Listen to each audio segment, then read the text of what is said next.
For me, faith heroes were people would read about the Hudson Taylors and David Livingstone and John Piper.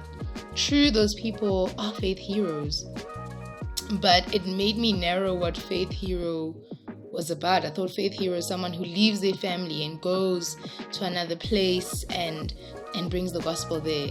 You know, it for me was only people who died for the gospel.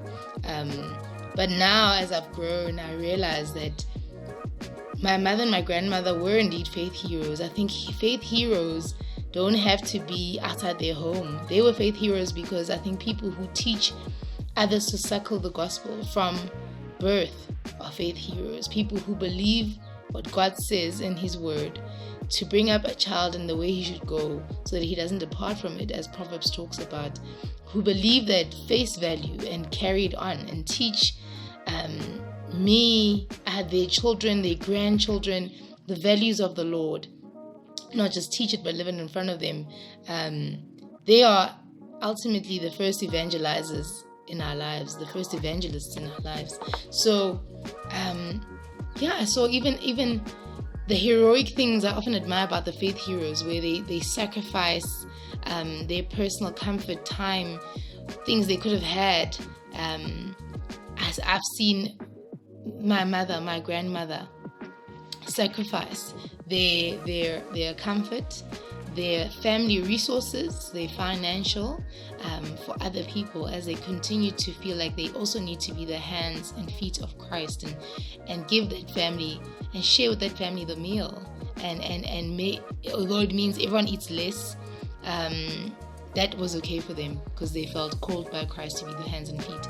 I also think a bit of an inferiority complex caused me to not see my grandmother and mother as faith heroes. Often thinking, from the time I went to Model C schooling, I think there was a subtle yet underlying thing where I thought white or Western carries the voice and authority on knowledge, on Christ, on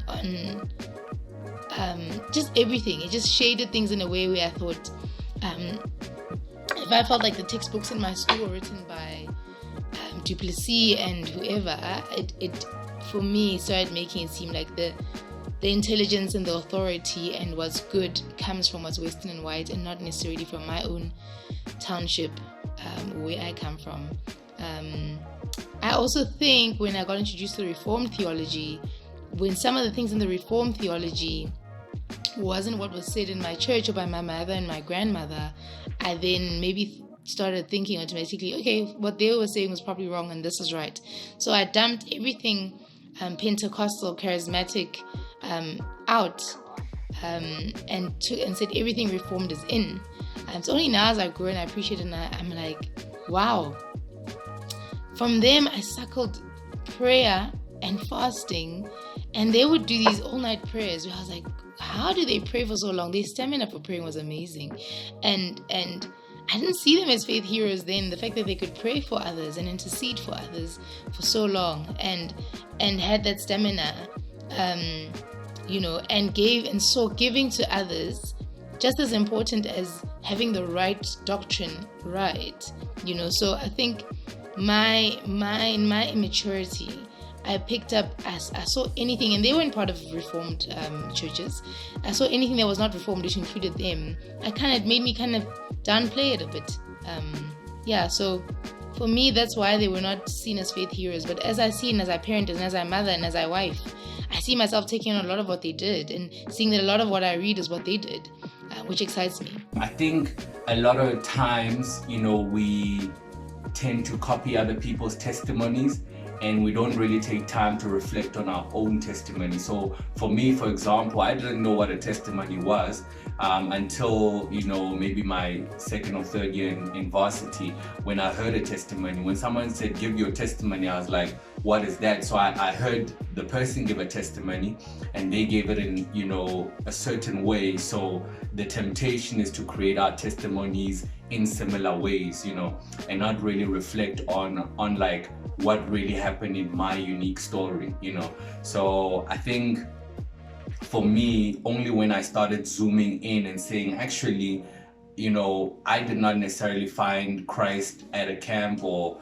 in varsity or whatever. My unique story is that I found Christ in high school, and my mom and my sister and my grandmother played such a huge role in that. That's when my story started to depict them as heroes, as the heroes that they are. I think one of the main reasons why we don't see women as heroes of the faith is that we take our cues from society. So society tends to elevate the male figure over the female figures. I mean, a classic example, if you read, for instance, the story of Noah in the Bible, you hardly read it with the lens of his wife played a pivotal role, even in them moving and building that ark, which, one of the main markers or remembrances of God's faithfulness is the rainbow.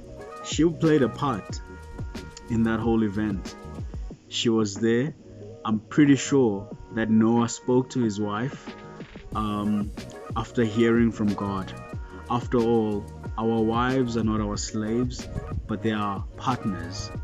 These are the helpers that God has placed in our lives as the people that will assist us in fulfilling the mission that God has given us.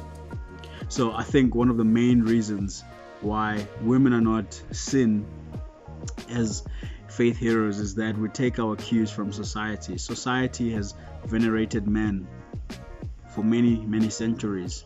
Another classic example is Martin Luther's wife, Kathy. When you learn about the Reformation history, all we've learned about is this great man of the Reformation, as opposed to actually looking at the women that played a pivotal role in something that is celebrated in our Christian circles, the Reformation. The women played a pivotal role.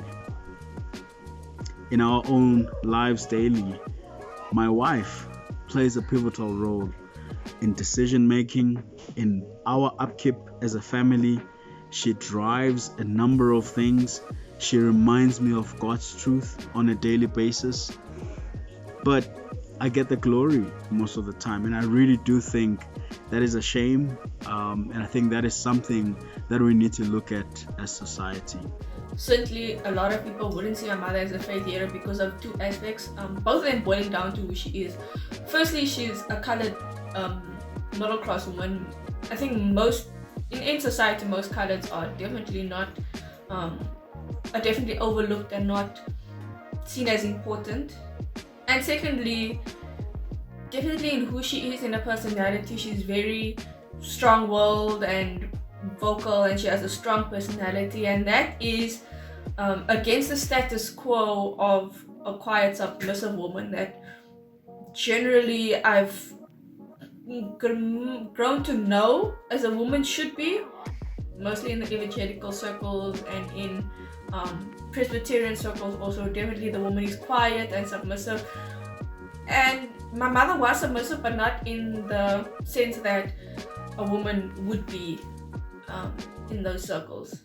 So I think in that she definitely wouldn't have been seen as a faith hero. I've never seen my mom or my grand as a faith hero, But to actually think about it, I'm like, they are actually faith heroes, The first time I knew of anything about faith, it was hearing it from them, praying the Lord's Prayer in Sesotho, and just singing gospel hymns in Sesotho, and knowing that truth and reading the Bible in Sotho. They were the ones who actually exposed me to it, and realizing now that it's such a challenge that I don't see them as theologians, because in my head, a theologian is a person who went to actually Bible school or who went on to study, who acquired that certain knowledge of biblical knowledge in a Bible school or a theological college. But when it comes to me seeing my grand or my aunt as a theologian or a faith hero, it doesn't come easily into my mind. which is very concerning. From an individual level, I think they are seen as faith heroes. Like I've mentioned in the previous question, that I see my mother and aunt, or maybe their faith, has played a huge role in shaping my own faith and continues to do so. But I think also growing up in the township and later being exposed to church life in the city, which are highly influenced by the Western culture, I've seen that on a collective scale, African mothers who are from maybe township or villages are not recognized as faith heroes. I think there's a huge criticism on how they practice their faith, and sometimes the confidence in their beliefs are constantly in question, solely because of their places of worship. We all know that usually in the townships or maybe the villages, they are usually dominated by your African instituted churches or maybe your charismatic churches. But I believe that we fail to see or understand the formation of their faith or what led to it. There has to be a context that shapes that shapes their faith. And my understanding is that many of our mothers grew up in or around African traditional practices. I think we have to come to the realization that the context of their experiences largely influences the current content of their lives, even now when they are people of faith. And an example which can be an extreme topic is on spiritual warfare, especially in the African context, which I will not dive into. But in many ways, our Western way or Western influenced way of thinking refrains us from asking such questions as to what shapes our parents or African mothers' view of God, and what leads them to practice their faith in a perhaps different way. And I think if we start asking those questions, we'll begin to realize that they are faith heroes and have played a huge or a radical role in shaping and leading our generation.